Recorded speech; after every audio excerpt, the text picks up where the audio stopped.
ಶಾಂತಿ. ಮುರಳಿಯ ದಿನಾಂಕ 8/7/2025. ಪ್ರಾತಃ ಮುರಳಿ ಬಾಪ್ದಾದ ಮಧುಬನ.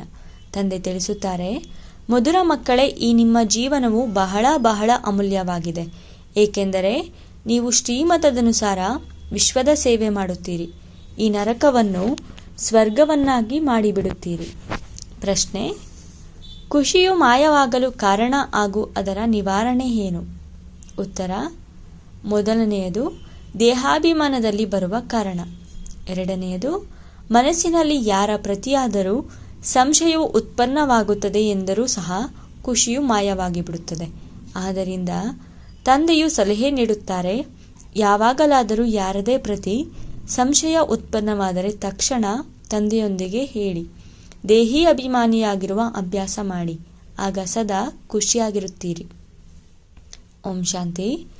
ಶ್ರೇಷ್ಠಾತಿಶ್ರೇಷ್ಠ ಭಗವಂತ ಮತ್ತು ಭಗವಾನುವಾಚ: ಮಕ್ಕಳ ಸನ್ಮುಖದಲ್ಲಿ ನಾನು ನಿಮ್ಮನ್ನು ಶ್ರೇಷ್ಠಾತಿಶ್ರೇಷ್ಠರನ್ನಾಗಿ ಮಾಡುತ್ತೇನೆ ಅಂದ ಮೇಲೆ ನೀವು ಮಕ್ಕಳಿಗೆ ಎಷ್ಟೊಂದು ಖುಷಿ ಇರಬೇಕು. ತಂದೆಯು ನಮ್ಮನ್ನು ಇಡೀ ವಿಶ್ವದ ಮಾಲೀಕರನ್ನಾಗಿ ಮಾಡುತ್ತಾರೆ ಎಂಬುದನ್ನು ತಿಳಿದುಕೊಂಡಿದ್ದೀರಿ. ಪರಮಪಿತ ಪರಮಾತ್ಮನು ಸರ್ವಶ್ರೇಷ್ಠನಾಗಿದ್ದಾರೆ ಎಂಬ ಮಾತನ್ನು ಮನುಷ್ಯರು ಸಹ ಹೇಳುತ್ತಾರೆ. ಸ್ವಯಂ ತಂದೆಯೇ ತಿಳಿಸುತ್ತಾರೆ, ನಾನು ವಿಶ್ವದ ಮಾಲೀಕನಾಗುವುದಿಲ್ಲ. ಭಗವಾನುವಾಚ: ಮನುಷ್ಯರು ನನ್ನನ್ನು ಶ್ರೇಷ್ಠಾತಿಶ್ರೇಷ್ಠ ಭಗವಂತನೆಂದು ಹೇಳುತ್ತಾರೆ ಮತ್ತು ನಾನು ಹೇಳುತ್ತೇನೆ, ನನ್ನ ಮಕ್ಕಳೇ ಶ್ರೇಷ್ಠಾತಿಶ್ರೇಷ್ಠರಾಗಿದ್ದಾರೆ. ತಂದೆಯು ಇದನ್ನು ಸಿದ್ಧ ಮಾಡಿ ತಿಳಿಸುತ್ತಾರೆ. ಕಲ್ಪದ ಇಂದಿನ ತರಹ ಡ್ರಾಮಾನುಸಾರ ಪುರುಷಾರ್ಥವನ್ನು ಮಾಡಿಸುತ್ತಾರೆ. ಮಕ್ಕಳೇ, ಯಾವುದೇ ಮಾತು ಅರ್ಥವಾಗದಿದ್ದರೆ ಕೇಳಿ ಎಂದು ತಂದೆಯು ತಿಳಿಸುತ್ತಾರೆ. ಮನುಷ್ಯರಿಗೆ ಏನೂ ಗೊತ್ತಿಲ್ಲ. ಪ್ರಪಂಚವೇನು, ವೈಕುಂಠವೆಂದರೇನು ಎಂದು ತಿಳಿದಿಲ್ಲ. ಎಷ್ಟೋ ಮಂದಿ ರಾಜರು ಮೊದಲಾದವರು ಇದ್ದು ಹೋಗಿದ್ದಾರೆ. ಅಮೆರಿಕದಲ್ಲಿ ಎಷ್ಟೊಂದು ಧನವಂತರಿದ್ದಾರೆ. ಆದರೆ ಈ ಲಕ್ಷ್ಮೀನಾರಾಯಣರ ತರಹ ಇರಲು ಸಾಧ್ಯವಿಲ್ಲ. ಅವರಂತೂ ಶ್ವೇತಭವನ ಇತ್ಯಾದಿಗಳನ್ನು ಕಟ್ಟಿಸುತ್ತಾರೆ. ಆದರೆ ಸತ್ಯಯುಗದಲ್ಲಂತೂ ರತ್ನಜಡಿತವಾದ ಮಹಲುಗಳಿರುತ್ತವೆ. ಅದಕ್ಕೆ ಸುಖಧಾಮವೆಂದು ಹೇಳುತ್ತಾರೆ. ನಿಮ್ಮದು ಹೀರೋಯಿನ್ ಪಾತ್ರವಾಗಿದೆ. ನೀವು ವಜ್ರವಾಗುತ್ತೀರಿ. ಸ್ವರ್ಣಿಮ ಯುಗವಿತ್ತು, ಈಗ ಕಬ್ಬಿಣದ ಸಮಾನ ಯುಗವಾಗಿದೆ. ಮಕ್ಕಳೇ, ನೀವು ಎಷ್ಟೊಂದು ಭಾಗ್ಯಶಾಲಿಗಳಾಗಿದ್ದೀರಿ. ಸ್ವಯಂ ಭಗವಂತನೇ ನಿಮಗೆ ತಿಳಿಸಿಕೊಡುತ್ತಾರೆ. ಅಂದ ಮೇಲೆ ನಿಮಗೆ ಎಷ್ಟು ಖುಷಿ ಇರಬೇಕು. ನಿಮ್ಮ ಈ ವಿದ್ಯೆಯು ಹೊಸ ಪ್ರಪಂಚಕ್ಕಾಗಿ ಇದೆ. ಈ ನಿಮ್ಮ ಜೀವನವು ಬಹಳ ಅಮೂಲ್ಯವಾಗಿದೆ, ಏಕೆಂದರೆ ನೀವು ವಿಶ್ವ ಸೇವೆ ಮಾಡುತ್ತೀರಿ. ತಂದೆಯು ಬಂದು ನರಕವನ್ನು ಸ್ವರ್ಗವನ್ನಾಗಿ ಮಾಡಿ ಎಂದು ತಂದೆಯನ್ನು ಕರೆಯುತ್ತಾರೆ. ಸ್ವರ್ಗದ ರಚಯಿತನನ್ನು ತಂದೆ ಎಂದು ಹೇಳುತ್ತಾರಲ್ಲವೇ. ತಂದೆಯು ತಿಳಿಸುತ್ತಾರೆ, ನೀವು ಸ್ವರ್ಗದಲ್ಲಿದ್ದೀರಿ, ಈಗ ನರಕದಲ್ಲಿದ್ದೀರಿ. ಈಗ ಪುನಃ ಸತ್ಯಯುಗದಿಂದ ಕಲಿಯುಗದಲ್ಲಿ ಅವಶ್ಯವಾಗಿ ಬರಬೇಕು. ತಂದೆಯು ಮಕ್ಕಳಿಗೆ ಮತ್ತೆ ಮತ್ತೆ ತಿಳಿಸುತ್ತಾರೆ, ಮಕ್ಕಳೇ, ಯಾರ ಪ್ರತಿಯಾದರೂ ಮನಸ್ಸಿನಲ್ಲಿ ಸಂಶಯವಿದ್ದರೆ, ಅದರಿಂದ ಖುಷಿ ಇಲ್ಲದಿದ್ದರೆ ತಿಳಿಸಿ. ತಂದೆ ಕುಳಿತು ಓದಿಸುತ್ತಾರಲ್ಲವೇ, ಓದಬೇಕಲ್ಲವೇ. ನೀವು ದೇಹಾಭಿಮಾನದಲ್ಲಿ ಬರುವ ಕಾರಣವೇ ಖುಷಿ ಇರುವುದಿಲ್ಲ. ತಂದೆಯಂತೂ ಕೇವಲ ಬ್ರಹ್ಮಾಂಡದ ಮಾಲೀಕನಾಗಿದ್ದಾರೆ. ನೀವು ವಿಶ್ವಕ್ಕೆ ಮಾಲೀಕರಾಗುತ್ತೀರಿ. ಬಲೆ ತಂದೆಗೆ ರಚಯಿತನೆಂದು ಹೇಳಲಾಗುತ್ತದೆ, ಆದರೆ ಮಹಾಪ್ರಳಯವಾಗಿ ಬಿಡುತ್ತದೆ. ಅವರು ಬಂದು ಹೊಸ ಪ್ರಪಂಚವನ್ನು ರಚಿಸುತ್ತಾರೆಂದಲ್ಲ. ತಂದೆಯು ತಿಳಿಸುತ್ತಾರೆ, ನಾನು ಬಂದು ಹಳೆಯದನ್ನು ಹೊಸದನ್ನಾಗಿ ಮಾಡುತ್ತೇನೆ. ಹಳೆಯ ಪ್ರಪಂಚವನ್ನು ವಿನಾಶ ಮಾಡಿಸುತ್ತೇನೆ ಮತ್ತು ನಿಮ್ಮನ್ನು ಹೊಸ ಪ್ರಪಂಚದ ಮಾಲೀಕರನ್ನಾಗಿ ಮಾಡುತ್ತೇನೆ. ಇದು ಸಹ ಡ್ರಾಮಾದಲ್ಲಿ ನಿಗದಿಯಾಗಿದೆ. ನಾನೇನು ಮಾಡುವುದಿಲ್ಲ, ಪತಿತ ಪ್ರಪಂಚದಲ್ಲಿಯೇ ಕರೆಯುತ್ತೀರಿ. ಆದ್ದರಿಂದ ನಾನು ಬಂದು ಪಾರಸನಾಥರನ್ನಾಗಿ ಮಾಡುತ್ತೇನೆ. ಯಾವ ಮಕ್ಕಳು ಪಾರಸಪುರಿಯಲ್ಲಿ ಬಂದ ನಂತರ ಅಲ್ಲಂತೂ ನನ್ನನ್ನು ಎಂದೂ ಕರೆಯುವುದಿಲ್ಲ. ಬಾಬಾ ಪಾರಸಪುರಿಯಲ್ಲಿ ಬಂದು ಒಮ್ಮೆ ಭೇಟಿ ಕೊಡಿ ಎಂದು ಎಂದಾದರೂ ಕರೆಯುತ್ತೀರಾ? ನನ್ನನ್ನು ಕರೆಯುವುದೇ ಇಲ್ಲ ಅಲ್ಲವೇ. ದುಃಖದಲ್ಲಿ ಎಲ್ಲರೂ ಸ್ಮರಣೆ ಮಾಡುವರು, ಸುಖದಲ್ಲಿ ಯಾರೂ ಸ್ಮರಣೆ ಮಾಡುವುದಿಲ್ಲವೆಂಬ ಗಾಯನವಿದೆ. ಅಲ್ಲಿ ನೆನಪು ಮಾಡುವುದಿಲ್ಲ, ಕರೆಯುವುದೂ ಇಲ್ಲ. ಕೇವಲ ದ್ವಾಪರದಲ್ಲಿ ಮಂದಿರಗಳನ್ನು ಕಟ್ಟಿಸಿ ಅದರಲ್ಲಿ ನನ್ನ ಮೂರ್ತಿಯನ್ನಿಟ್ಟು ಬಿಡುತ್ತೀರಿ. ಪೂಜೆ ಮಾಡಲು ಕಲ್ಲಿನ ಮೂರ್ತಿ ಅಥವಾ ವಜ್ರದಿಂದ ಲಿಂಗವನ್ನು ಮಾಡಿಸಿ ಇಡುತ್ತೀರಿ. ಇವು ಎಷ್ಟು ವಿಚಿತ್ರವಾದ ಮಾತುಗಳಾಗಿವೆ. ಇವನ್ನು ಚೆನ್ನಾಗಿ ಕಿವಿ ತೆರೆದು ಕೇಳಬೇಕು. ಕಿವಿಗಳು ಪವಿತ್ರವಾಗಬೇಕು. ಇದಕ್ಕಾಗಿ ಮೊದಲನೆಯದು ಪವಿತ್ರತೆಯಾಗಿದೆ. ಸಿಂಹದ ಹಾಲು ಚಿನ್ನದ ಪಾತ್ರೆಯಲ್ಲಿಯೇ ನಿಲ್ಲುತ್ತದೆ ಎಂದು ಹೇಳುತ್ತಾರೆ. ಹಾಗೆಯೇ ಇದರಲ್ಲಿಯೂ ಪವಿತ್ರತೆ ಇದ್ದಾಗ ಮಾತ್ರ ಧಾರಣೆಯಾಗುವುದು. ಕಾಮ ಮಹಾಶತ್ರುವಾಗಿದೆ. ಇದರ ಮೇಲೆ ಜಯಗಳಿಸಿ. ನಿಮ್ಮದು ಇದು ಅಂತಿಮ ಜನ್ಮವೆಂದು ತಂದೆಯು ತಿಳಿಸುತ್ತಾರೆ. ನಿಮಗೂ ಸಹ ಇದು ಅರ್ಥವಾಗಿದೆ. ಅದೇ ಮಹಾಭಾರತ ಯುದ್ಧವಾಗಿದೆ. ಕಲ್ಪಕಲ್ಪವು ಹೇಗೆ ವಿನಾಶವಾಗಿದೆಯೋ ಚಾಚು ತಪ್ಪದೆ ಅದೇ ರೀತಿ ರಾಮಾನುಸಾರ ಈಗಲೂ ಆಗಲಿದೆ. ನೀವು ಮಕ್ಕಳು ಸ್ವರ್ಗದಲ್ಲಿ ಪುನಃ ತಮ್ಮ ಮಹಲುಗಳನ್ನು ಕಟ್ಟಿಸುತ್ತೀರಿ. ಹೇಗೆ ಕಲ್ಪದ ಹಿಂದೆ ಕಟ್ಟಿಸಿದ್ದೀರಿ. ಸ್ವರ್ಗಕ್ಕೆ ಪ್ಯಾರಡೈಸ್ ಎಂದು ಹೇಳುತ್ತಾರೆ. ಈ ಪ್ಯಾರಡೈಸ್ ಶಬ್ದವು ಪುರಾಣಗಳಿಂದ ಹೊರಬಂದಿದೆ. ಮಾನಸ ಸರೋವರದಲ್ಲಿ ದೇವತೆಗಳಿರುತ್ತಿದ್ದರು ಎಂದು ಹೇಳುತ್ತಾರೆ. ಅದರಲ್ಲಿ ಯಾರು ಮುಳುಗಿದರೂ ಸಹ ಪರಿಸ್ಥಿತಿಗಳಾಗಿ ಬಿಡುವರು. ವಾಸ್ತವದಲ್ಲಿ ಇದು ಜ್ಞಾನ ಮಾನಸ ಸರೋವರವಾಗಿದೆ. ಇದರಲ್ಲಿ ನೀವು ಹೇಗಿದ್ದವರು ಏನಾಗಿ ಬಿಡುತ್ತೀರಿ. ಶೋಭಾಯಮಾನವಾಗಿರುವವರಿಗೆ ಪರಿಸ್ಥಿತಿ ಎಂದು ಹೇಳುತ್ತಾರೆ. ರೆಕ್ಕೆಗಳಿಂದ ಕೂಡಿದ ಪರಿಸ್ಥಿತಿಗಳಿರುತ್ತಾರೆಂದಲ್ಲ. ಹೇಗೆ ನೀವು ಪಾಂಡವರಿಗೆ ಮಹಾವೀರರೆಂದು ಹೇಳಲಾಗುತ್ತದೆ. ಇದಕ್ಕೆ ಅವರು ಪಾಂಡವರ ದೊಡ್ಡ ದೊಡ್ಡ ಚಿತ್ರಗಳು, ಗುಹೆಗಳು ಇತ್ಯಾದಿಯನ್ನು ತೋರಿಸಿದ್ದಾರೆ. ಭಕ್ತಿ ಮಾರ್ಗದಲ್ಲಿ ಎಷ್ಟು ಹಣವನ್ನು ನಷ್ಟ ಮಾಡುತ್ತಿರುತ್ತಾರೆ. ತಂದೆಯು ತಿಳಿಸುತ್ತಾರೆ, ನಾನಂತೂ ಮಕ್ಕಳನ್ನು ಎಷ್ಟು ಸಾಹುಕಾರರನ್ನಾಗಿ ಮಾಡಿದೆನು. ನೀವು ಎಷ್ಟೆಲ್ಲ ಹಣವನ್ನು ಏನು ಮಾಡಿದ್ದೀರಿ. ಭಾರತವು ಎಷ್ಟು ಧನವಂತವಾಗಿತ್ತು. ಈಗ ಭಾರತದ ಸ್ಥಿತಿ ಏನಾಗಿದೆ. ಯಾವುದು 100% ಸಾಹುಕಾರನಾಗಿತ್ತೋ ಅದು ಈಗ 100% ಬಡ ದೇಶವಾಗಿ ಬಿಟ್ಟಿದೆ. ಈಗ ನೀವು ಮಕ್ಕಳು ಎಷ್ಟೊಂದು ತಯಾರಿ ಮಾಡಿಕೊಳ್ಳಬೇಕು. ನಿಮ್ಮ ಮಕ್ಕಳು ಮೊದಲಾದವರಿಗೂ ಇದನ್ನು ತಿಳಿಸಿ.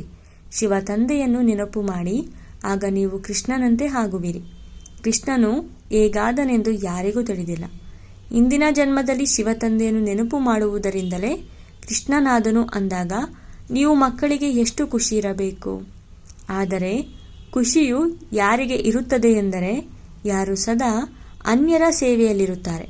ಮುಖ್ಯವಾಗಿ ಧಾರಣೆ ಮತ್ತು ಚಲನೆಯು ಬಹಳ ಬಹಳ ರಾಯಲ್ ಆಗಿರಲಿ. ಆಹಾರ ಪಾನೀಯಗಳು ಬಹಳ ಸುಂದರವಾಗಿರಲಿ. ನೀವು ಮಕ್ಕಳ ಬಳಿ ಯಾರೇ ಬರಲಿ ಅವರಿಗೆ ಪ್ರತಿಯೊಂದು ಪ್ರಕಾರದಿಂದ ಸೇವೆ ಮಾಡಬೇಕು. ಅದು ಸ್ಥೂಲವಾಗಿಯೂ ಸೂಕ್ಷ್ಮವಾಗಿಯೂ ಶಾರೀರಿಕ ಅಥವಾ ಆತ್ಮಿಕ ಎರಡೂ ಪ್ರಕಾರವಾಗಿ ಸೇವೆ ಮಾಡುವುದರಿಂದ ಬಹಳ ಖುಷಿ ಇರುವುದು. ಯಾರೇ ಬಂದರೂ ಸಹ ಅವರಿಗೆ ನೀವು ಸತ್ಯನಾರಾಯಣನ ಕಥೆಯನ್ನು ಹೇಳಿ. ಶಾಸ್ತ್ರಗಳಲ್ಲಂತೂ ಏನೇನೋ ಕಥೆಗಳನ್ನು ಬರೆದು ಬಿಟ್ಟಿದ್ದಾರೆ. ವಿಷ್ಣುವಿನ ನಾಭಿಯಿಂದ ಬ್ರಹ್ಮನು ಬಂದನು ಮತ್ತು ಬ್ರಹ್ಮನ ಕೈಯಲ್ಲಿ ಶಾಸ್ತ್ರಗಳನ್ನು ತೋರಿಸಿದ್ದಾರೆ. ವಿಷ್ಣುವಿನ ನಾಭಿಯಿಂದ ಬ್ರಹ್ಮನು ಹೇಗೆ ಬರುತ್ತಾನೆ ಎಂಬುದರಲ್ಲಿ ಎಷ್ಟು ರಹಸ್ಯವಿದೆ. ಮತ್ಯಾರೂ ಈ ಮಾತುಗಳನ್ನು ಅರಿತುಕೊಳ್ಳುವುದಿಲ್ಲ. ನಾಭಿಯಿಂದ ಬರುವ ಮಾತೇ ಇಲ್ಲ. ಬ್ರಹ್ಮನಿಂದ ವಿಷ್ಣು, ವಿಷ್ಣುವಿನಿಂದ ಬ್ರಹ್ಮನಾಗುತ್ತಾರೆ. ಬ್ರಹ್ಮನು ವಿಷ್ಣುವಾಗುವುದರಲ್ಲಿ 1 ಸೆಕೆಂಡ್ ಹಿಡಿಸುತ್ತದೆ. ಸೆಕೆಂಡಿನಲ್ಲಿ ಜೀವನ್ಮುಕ್ತಿ ಎಂದು ಹೇಳಲಾಗುತ್ತದೆ. ತಂದೆಯು ನೀವೇ ವಿಷ್ಣುವಿನ ರೂಪವಾಗುತ್ತೀರಿ ಎಂದು ಸಾಕ್ಷಾತ್ಕಾರ ಮಾಡಿಸಿದರು. ಸೆಕೆಂಡಿನಲ್ಲಿ ನಿಶ್ಚಯವಾಯಿತು. ವಿನಾಶದ ಸಾಕ್ಷಾತ್ಕಾರವೂ ಆಯಿತು. ಇಲ್ಲವಾದರೆ ಮೊದಲು ಕಲ್ಕತ್ತಾದಲ್ಲಿದ್ದಾಗ ಎಷ್ಟೊಂದು ರಾಜನಂತಿದ್ದರು. ಯಾವುದೇ ಕಷ್ಟವಿರಲಿಲ್ಲ. ಬಹಳ ಘನತೆಯಿಂದ ಇರುತ್ತಿದ್ದರು. ಈಗ ತಂದೆಯು ನಿಮಗೆ ಈ ಜ್ಞಾನರತ್ನಗಳ ವ್ಯಾಪಾರವನ್ನು ಕಲಿಸುತ್ತಾರೆ. ಆ ವ್ಯಾಪಾರವಂತೂ ಇದರ ಮುಂದೆ ಏನೇನೂ ಇಲ್ಲ. ಆದರೆ ಇವರ ಪಾತ್ರ ಮತ್ತು ನಿಮ್ಮ ಪಾತ್ರದಲ್ಲಿ ಅಂತರವಿದೆ. ತಂದೆಯು ಇವರಲ್ಲಿ ಪ್ರವೇಶ ಮಾಡಿದರು. ಅನಂತರ ಇವರು ಎಲ್ಲವನ್ನೂ ಬಿಟ್ಟು ಬಿಟ್ಟರು. ಬಟ್ಟಿ ಮಾಡಲಾಯಿತು. ನಿಮ್ಮಲ್ಲಿಯೂ ಸಹ ಎಲ್ಲವನ್ನೂ ಬಿಟ್ಟಿರಿ. ನದಿಯನ್ನು ದಾಟಿಯೂ ಬಟ್ಟಿಯಲ್ಲಿ ಕುಳಿತುಕೊಂಡರು. ಏನೇನೆಲ್ಲವೋ ನಡೆಯಿತು. ಯಾರದೇ ಭಯವಿರಲಿಲ್ಲ. ಕೃಷ್ಣನು ಓಡಿಸಿಕೊಂಡು ಬಂದನೆಂದು ಹೇಳುತ್ತಾರೆ. ಏಕೆ ಓಡಿಸಿದನು? ಅವರನ್ನು ಪಟ್ಟದ ರಾಣಿಯರನ್ನಾಗಿ ಮಾಡಿಕೊಳ್ಳಲು. ಇಲ್ಲಿ ಬಟ್ಟಿಯೂ ಆಯಿತು. ನೀವು ಮಕ್ಕಳನ್ನು ಸ್ವರ್ಗದ ಮಹಾರಾಣಿಯರನ್ನಾಗಿ ಮಾಡಿದರೆಂದು ಶಾಸ್ತ್ರಗಳಲ್ಲಿ ಏನೇನೋ ಬರೆದು ಬಿಟ್ಟಿದ್ದಾರೆ. ಆದರೆ ಪ್ರತ್ಯಕ್ಷ ರೂಪದಲ್ಲಿ ನೋಡಿದಾಗ ಹೇಗಿದೆ ಅದನ್ನು ನೀವೀಗ ತಿಳಿದುಕೊಂಡಿದ್ದೀರಿ. ಇಲ್ಲಿ ಓಡಿಸಿಕೊಂಡು ಹೋಗುವ ಮಾತೇ ಇಲ್ಲ. ಕಲ್ಪದ ಮೊದಲು ಸಹ ಈ ನಿಂದನೆಯಾಗಿತ್ತು. ಗಾಳಿ ಸುದ್ದಿ ಬಂದಿತು. ಇದಂತೂ ನಾಟಕವಾಗಿದೆ. ಏನೆಲ್ಲವೂ ಆಗುತ್ತದೆಯೋ ಅದು ಕಲ್ಪದ ಇಂದಿನ ತರಹ. ನೀವೀಗ ಇದನ್ನು ಬಹಳ ಚೆನ್ನಾಗಿ ತಿಳಿದುಕೊಂಡಿದ್ದೀರಿ. ಕಲ್ಪದ ಮೊದಲು ಯಾರು ರಾಜ್ಯವನ್ನು ತೆಗೆದುಕೊಂಡಿದ್ದರೋ ಅವರು ಅವಶ್ಯವಾಗಿ ಬರುತ್ತಾರೆ. ತಂದೆಯು ತಿಳಿಸುತ್ತಾರೆ, ನಾನು ಸಹ ಕಲ್ಪವೂ ಬಂದು ಭಾರತವನ್ನು ಸ್ವರ್ಗವನ್ನಾಗಿ ಮಾಡುತ್ತೇನೆ.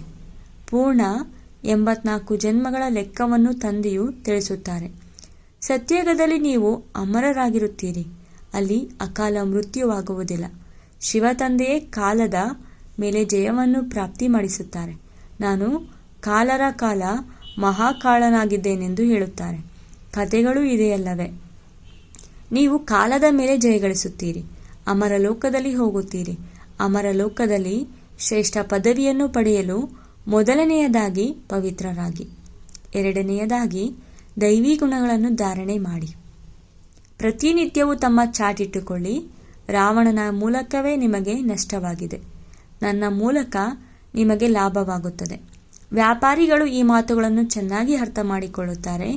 ಇವು ಜ್ಞಾನ ರತ್ನಗಳಾಗಿವೆ. ಕೆಲವರೇ ವಿರಾಳ ವ್ಯಾಪಾರಿಗಳು ಇವರೊಂದಿಗೆ ವ್ಯಾಪಾರ ಮಾಡುತ್ತಾರೆ. ನೀವು ವ್ಯಾಪಾರ ಮಾಡಲು ಬಂದಿದ್ದೀರಿ. ಕೆಲವರಂತೂ ಬಹಳ ಚೆನ್ನಾಗಿ ವ್ಯಾಪಾರ ಮಾಡಿ 21 ಜನ್ಮಗಳಿಗಾಗಿ ಸಂಪಾದನೆ ಮಾಡಿಕೊಳ್ಳುತ್ತಾರೆ. 21 ಜನ್ಮಗಳಷ್ಟೇ ಅಲ್ಲ, 50-60 ಜನ್ಮಗಳ ಕಾಲ ನೀವು ಬಹಳ ಸುಖಿಯಾಗಿರುತ್ತೀರಿ, ಪದ್ಮಾಪತಿಗಳಾಗಿರುತ್ತೀರಿ. ದೇವತೆಗಳ ಪಾದಗಳಲ್ಲಿ ಪದ್ಮವನ್ನು ತೋರಿಸುತ್ತಾರಲ್ಲವೇ? ಪದ್ಮ ಅಂದರೆ ಕಮಲ. ಅರ್ಥವನ್ನು ತಿಳಿದುಕೊಂಡಿಲ್ಲ. ನೀವೀಗ ಪದ್ಮಾಪತಿಗಳಾಗಿರುತ್ತಿದ್ದೀರಿ ಅಂದ ಮೇಲೆ ನಿಮಗೆ ಎಷ್ಟು ಖುಷಿ ಇರಬೇಕು? ತಂದೆಯು ತಿಳಿಸುತ್ತಾರೆ, ನಾವು ಇಷ್ಟು ಸಾಧಾರಣವಾಗಿದ್ದೇವೆ. ನೀವು ಮಕ್ಕಳನ್ನು ಸ್ವರ್ಗದಲ್ಲಿ ಕರೆದುಕೊಂಡು ಹೋಗಲು ಬಂದಿದ್ದೇನೆ. ಏ ಪತಿತ ಪಾವನ, ಬನ್ನಿ, ಬಂದು ಪಾವನ ಮಾಡಿ ಎಂದು ನೀವು ಕರೆಯುತ್ತೀರಿ. ಪಾವನರಿರುವುದೇ ಸುಖಧಾಮದಲ್ಲಿ. ಶಾಂತಿಧಾಮದ ಯಾವುದೇ ಚರಿತ್ರೆ ಭೂಗೋಳವಿಲ್ಲ. ಅದು ಕೇವಲ ಆತ್ಮಗಳ ವೃಕ್ಷವಾಗಿದೆ. ಸೂಕ್ಷ್ಮವತನದ ಯಾವುದೇ ಮಾತಿಲ್ಲ. ಬಾಕಿ ಈ ಸೃಷ್ಟಿ ಚಕ್ರವು ಹೇಗೆ ಸುತ್ತುತ್ತದೆ ಎಂಬುದನ್ನು ನೀವು ತಿಳಿದುಕೊಂಡಿದ್ದೀರಿ. ಸತ್ಯಯುಗದಲ್ಲಿ ಲಕ್ಷ್ಮೀನಾರಾಯಣರ ರಾಜ್ಯವಿತ್ತು. ಒಬ್ಬ ಲಕ್ಷ್ಮೀನಾರಾಯಣರೇ ರಾಜ್ಯ ಮಾಡುತ್ತಾರೆಂದಲ್ಲ, ವೃದ್ಧಿಯೂ ಸಹ ಆಗುತ್ತದೆಯಲ್ಲವೇ? ಮತ್ತು ದ್ವಾಪರದಲ್ಲಿ ಆ ಪೂಜ್ಯರು ಪೂಜಾರಿಗಳಾಗುತ್ತಾರೆ. ಮನುಷ್ಯರು ಪರಮಾತ್ಮನಿಗೆ ತಾವೇ ಪೂಜ್ಯ, ತಾವೇ ಪೂಜಾರಿ ಎಂದು ಹೇಳುತ್ತಾರೆ. ಹೇಗೆ? ಪರಮಾತ್ಮನನ್ನು ಸರ್ವವ್ಯಾಪಿ ಎಂದು ಹೇಳಿಬಿಡುತ್ತಾರೆ. ಈ ಮಾತುಗಳನ್ನು ನೀವೇ ತಿಳಿದುಕೊಂಡಿದ್ದೀರಿ. ಶ್ರೇಷ್ಠಾತಿ ಶ್ರೇಷ್ಠ ಭಗವಂತನೆಂದು ನೀವು ಅರ್ಧಕಲ್ಪದಿಂದ ಆಡುತ್ತಾ ಬಂದಿದ್ದೀರಿ. ಮತ್ತು ಈಗ ಭಗವಾನುವಾಚ, ನೀವು ಶ್ರೇಷ್ಠಾತಿ ಶ್ರೇಷ್ಠ ಮಕ್ಕಳಾಗಿದ್ದೀರಿ ಅಂದ ಮೇಲೆ ಇಂತಹ ತಂದೆಯ ಮತದನುಸಾರವೂ ನಡೆಯಬೇಕಲ್ಲವೇ? ಗೃಹಸ್ಥ ವ್ಯವಹಾರವನ್ನು ಸಂಪಾಲನೆ ಮಾಡಬೇಕು. ಎಲ್ಲರೂ ಬಂದು ಇಲ್ಲಿರಲು ಸಾಧ್ಯವಿಲ್ಲ. ಎಲ್ಲರೂ ಇರುವುದಾದರೆ ಎಷ್ಟು ದೊಡ್ಡ ಮನೆಯನ್ನು ಕಟ್ಟಬೇಕಾಗುತ್ತದೆ. ಇದನ್ನು ನೀವು ಕೊನೆಗೊಂದು ದಿನ ನೋಡುತ್ತೀರಿ. ಅಬುವಿನಿಂದ ಮೇಲಿನವರೆಗೆ ದರ್ಶನಕ್ಕಾಗಿ ಎಷ್ಟೋ ದೊಡ್ಡ ಸಾಲು ನಿಲ್ಲುತ್ತದೆ. ಯಾರಿಗೆ ದರ್ಶನವಾಗುವುದಿಲ್ಲವೋ ಅವರು ನಿಂದನೆ ಮಾಡತೊಡಗುತ್ತಾರೆ. ಮಹಾತ್ಮರ ದರ್ಶನ ಮಾಡಬೇಕೆಂದು ತಿಳಿಯುತ್ತಾರೆ. ಈಗ ತಂದೆಯಂತೂ ಮಕ್ಕಳವರಾಗಿದ್ದಾರೆ. ಮಕ್ಕಳಿಗೆ ಓದಿಸುತ್ತಾರೆ. ನೀವು ಯಾರಿಗಾದರೂ ಮಾರ್ಗವನ್ನು ತಿಳಿಸುತ್ತೀರೆಂದರೆ ಕೆಲವರು ಚೆನ್ನಾಗಿ ಅದರಂತೆಯೇ ನಡೆಯತೊಡಗುತ್ತಾರೆ, ಕೆಲವರು ಧಾರಣೆ ಮಾಡುವುದಿಲ್ಲ. ಅನೇಕರು ಕೇಳುತ್ತಿದ್ದರೂ ಸಹ ಹೊರಗಡೆ ಹೋಗುತ್ತಿದ್ದಂತೆಯೇ ಇಲ್ಲಿಯದು ಇಲ್ಲಿಗೆ, ಅಲ್ಲಿಯದು ಅಲ್ಲಿಗೆ ಎಂಬಂತೆ ಆಗಿಬಿಡುತ್ತದೆ. ಆ ಖುಷಿ ಇರುವುದಿಲ್ಲ. ವಿದ್ಯೆಯೂ ಇಲ್ಲ, ಯೋಗವೂ ಇಲ್ಲ. ತಂದೆಯು ಎಷ್ಟೊಂದು ತಿಳಿಸುತ್ತಾರೆ, ಮಕ್ಕಳೇ ಚಾಟಿಡಿ, ಇಲ್ಲದಿದ್ದರೆ ಬಹಳ ಪಶ್ಚಾತ್ತಾಪ ಪಡಬೇಕಾಗುವುದು.